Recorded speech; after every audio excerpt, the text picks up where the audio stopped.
Welcome to episode 3 of Persona 5 Royal without using the Velvet Room. This run contains spoilers for Persona 5 Royal, so if you don't want to get spoiled, click off the video. If you haven't already, like and subscribe. I'd really appreciate it if you did it. Now, let's get back into it. The day Madarame confesses is the same day Ryuji takes me to Kichijoji. This location will be great because I can play darts and pool, continue Akechi and Kasumi's confidants, go to the jazz club, and use the temple. Safe to say, I'll be visiting here quite a lot. I play some darts with Ryuji, then head back home to do some studying. While I'm waiting for the next target, I do the usual, work at jobs and continue confidants. On the 10th, the school makes me go to a TV station to reshoot the Persona 5 anime. Joker once heard, "Love thy enemies," so we begin our confidant with Akechi. The next day, me and the homies are vibing during lunch and Makoto takes a picture of me. I think her stalking habits are getting out of hand. On my off day, I complete some more mementos requests and go home to study again. On the 13th, Makoto finally decides to talk to me instead of stalking. I get a phone call from The Rock and she demands that I take her to him. Go ahead. It's about drive, it's about power. We stay hungry, we devour. That idiot! After she finds out that The Rock doesn't exist in Persona 5 lore, she threatens to send me to horny jail unless I change someone's heart. Our target is a mafia boss who hires teens to deal drugs, so we talk to some of the students at school. Unfortunately, we didn't get too much information, so we decided to hit up Oya for a booty call, for information about the mob boss. How wasteful.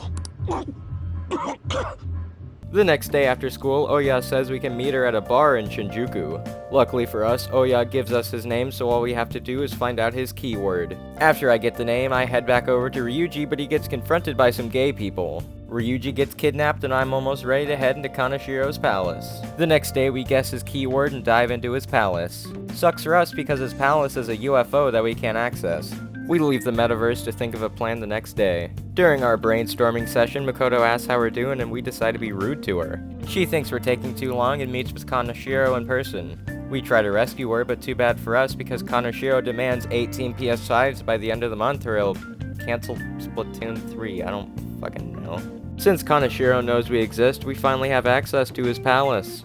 We talk to Shadow Kanashiro and he only wants money, blah blah blah. I fought a mini-boss that went kinda bad, but I was able to push through. Makoto awakens to a persona and we add her to the Phantom Thieves group.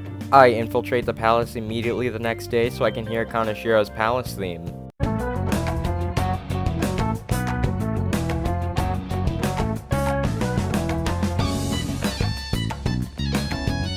The game introduces me to a new technique called Showtime attacks. All they do is deal a lot of damage with a cool little cutscene. As I was collecting more personas, I noticed that they weren't as good as I'd hoped. The skills were a little lacking, so I kept Kodama. After a quick mini-boss, I get a key card that allows me to open up certain locked doors. I ride down atop an elevator to try to get to a main vault where the treasure may be. I find the main vault, but I need 2 keys to open it, and one of the keys is in an office surrounded by laser fences and cameras. As I was looking for a way to turn off the cameras, I got cocky and fought a strong shadow.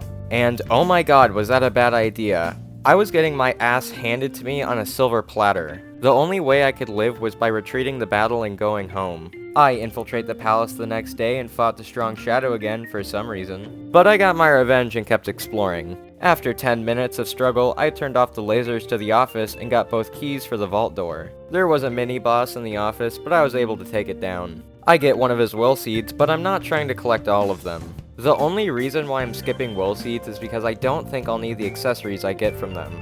If I'm stuck on a boss or something, I can always go to Mementos and collect some flowers to buy them from Jose. And yes, you can just buy will seeds from him, which is almost the easier option for some of the will seeds in my opinion. As we're rolling deep into his underground crib, I find Shadow Kanashiro guarding an elevator. In a desperate attempt to hide his PS5 collection, he summons a boss shadow. I'd be lying if I said I didn't struggle during this fight. It took a lot of critical hits and tech damage to take him down. After all that, we head down an elevator and find a huge vault room. After going through all the vault doors and mini bosses within them, I only died once. Fire. Block fire. Okay. Well, now I'm gonna fucking die. Yeah, I called it, I died. Other than that, it went well. I found the treasure and was ready to send the calling card. Honestly, I had my doubts about the boss fight in this palace. I thought it was going to be harder than it was. I did use a lot of healing items, but other than that, it was fine.